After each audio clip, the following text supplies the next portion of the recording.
ಕೋಲಾರದಲ್ಲಿ ಮುನಿಯಪ್ಪನವರು ಪ್ರಯತ್ನಗಳು ಈಗ ಸಕ್ಸಸ್ ಆಗ್ತಾ ಇದೆ ಅನ್ನುವಂಥದ್ದು ಒಂದು.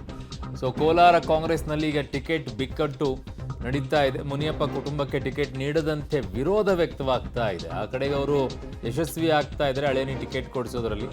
5 ಜನ ಶಾಸಕರಿಂದ ರಾಜೀನಾಮೆ ನೀಡುವಂತಹ ಎಚ್ಚರಿಕೆ ಕೊಡ್ತಾ ಇದ್ದಾರೆ.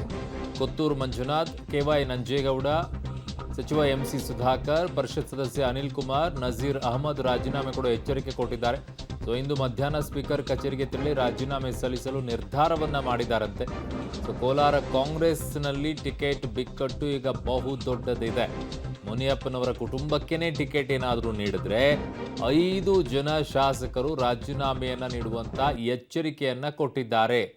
ಸೊ ಹಾಗಾಗಿ ಈಗ ಬಿಕ್ಕಟ್ಟಕ್ಕಿಂತಲೂ ಕಾಂಗ್ರೆಸ್ನ ಹೈಕಮಾಂಡ್ ಈಗ ಇಕ್ಕಟ್ಟಿನಲ್ಲಿ ಸಿಕ್ಕಾಕೊಂಡಂಗಿದೆ. ರಾಜ್ಯ ಕಾಂಗ್ರೆಸ್ ನಾಯಕರೇನಿದ್ದಾರೆ ಅವರು ಕೂಡ ಒಂಥರ ಇಕ್ಕಟ್ಟಿನಲ್ಲಿ ಸಿಕ್ಕಾಕೊಂಡೋಗಿದ್ದಾರೆ. ಆ ಕಡೆಗೆ ಮುನಿಯಪ್ಪನವರನ್ನ ಅಳಿಯನಿಗೆ ಟಿಕೆಟ್ ಕೊಡದೇ ಇದ್ರೆ ಏನಾಗುತ್ತೆ ಅನ್ನುವಂಥ ಯೋಚನೆ, ಕೊಟ್ಟರೆ ಏನಾಗುತ್ತೆ ಅನ್ನುವಂಥ ಯೋಚನೆ. ಕೊಟ್ಟರೆ 5 ಜನ ರಾಜೀನಾಮೆ ಕೊಡೋಕ್ಕೆ ಮುಂದಾಗ್ತಾ ಇದ್ದಾರೆ. ಕೊಡದೇನೆ ಮುನಿಯಪ್ಪನವ್ರಿಗೆ ತಪ್ಪಿಸಿದ್ರೆ ಅಲ್ಲಿ ಏನಾಗುತ್ತೆ, ಮುನಿಯಪ್ಪನವ್ರು ಒಳೇಟ ಕೊಡ್ತಾರಾ, ಇವೆಲ್ಲವೂ ಕೂಡ ಪ್ರಶ್ನೆ ಇದ್ದಾವೆ. ಕ್ಲಿಯರ್ ಆಗ್ಬೋದು. ಮನವಿ ಮಾಡಿದ್ದೀವಿ, ಅವಕಾಶ ಮಾಡಿಕೊಡಿ, ಕೆಲಸ ಮಾಡ್ತೀವಿ, ಗೆಲ್ಲಿಸ್ತೀವಿ. 7 ಸಾರಿ ಆ ಕ್ಷೇತ್ರದಲ್ಲಿ ಗೆದ್ದಿದ್ದೀನಿ, ಅನುಭವ ಇದೆ. ಎಲ್ರಿಗೂ ಮನವಿ ಮಾಡಿದ್ದೀನಿ, ಅವಕಾಶ ಮಾಡಿಕೊಡಿ, ಆಶಾಭಾವನೆಯಿಂದಿದ್ದೀನಿ.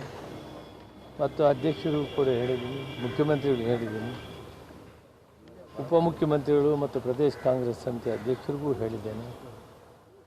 ಎಲ್ಲ ನಾಯಕರನ್ನು ರಮೇಶ್ ಕುಮಾರ್ ಆದಿಯಾಗಿ ಜಿಲ್ಲಾ ಉಸ್ತುವಾರಿ ಸೇರಿದಂಥ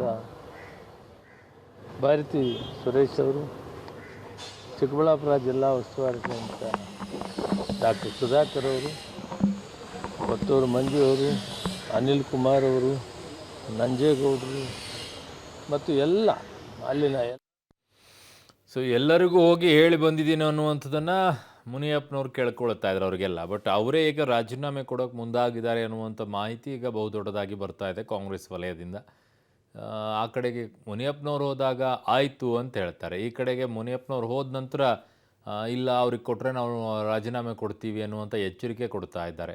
ಭಾಳ ದೊಡ್ಡ ಮಟ್ಟದ ಚರ್ಚೆಗೆ ಈಗ ನಾಂದಿ ಹಾಡ್ತಾ ಇದೆ ಕೋಲಾರ ಕ್ಷೇತ್ರ.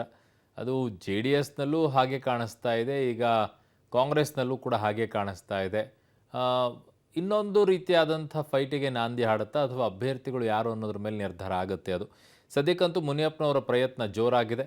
ಮುನಿಯಪ್ಪನವರ ಅಳಿಯನಿಗೆ ಕೊಟ್ಟರೆ 5 ಜನ ರಾಜೀನಾಮೆಯನ್ನು ಕೊಡೋಕೆ ಈಗ ಕಾಂಗ್ರೆಸ್ನಲ್ಲಿ ಮುಂದಾಗಿದ್ದಾರೆ ಶಾಸಕರು. ಅದರಲ್ಲೊಬ್ಬರು ಮಂತ್ರಿನೂ ಕೂಡ ಇದ್ದಾರೆ. ಗೊತ್ತಿಲ್ಲ ಈಗ ಕಾಂಗ್ರೆಸ್ನ ಹೈಕಮಾಂಡ್ ಹೇಗೆ ನಿರ್ಣಯವನ್ನು ತೆಗೆದುಕೊಳ್ಳುತ್ತೆ. ಇದಕ್ಕೆ ಉಪಮುಖ್ಯಮಂತ್ರಿಗಳು KPC ಅಧ್ಯಕ್ಷರು ಏನು ಹೇಳ್ತಾರೆ ಅನ್ನೋದನ್ನು ನೋಡೋಣ.